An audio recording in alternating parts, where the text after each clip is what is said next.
In part 1 of the IELTS speaking test, you're asked about 12 general questions.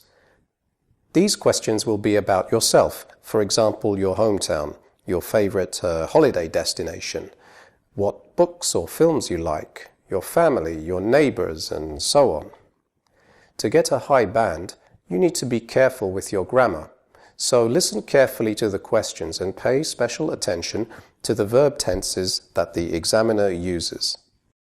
You can answer using the same tense, or you might prefer to use a different tense. Let's look at both options. Using the same tense. Let's imagine the examiner asks you, what type of activities do you do in your spare time? The present simple, do you do, is used in this question. We use the present simple when we talk about a regular, repeated activity in the present. So you can begin your answer with the same tense, like this. Well, I regularly play tennis in the summer. I don't really have much spare time, but when I do, I like to play tennis.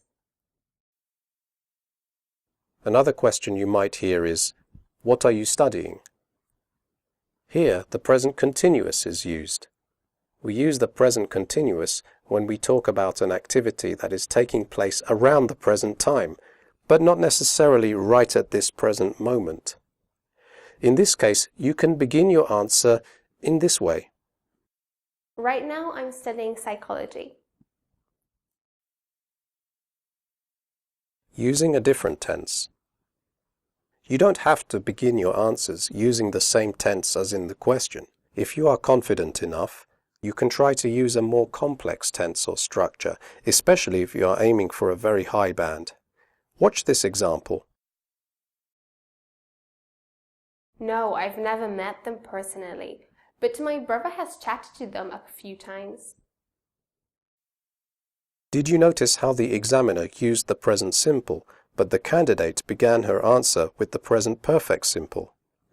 We use the present perfect simple to talk about our general experiences, things that we have done in the past without saying when we did them.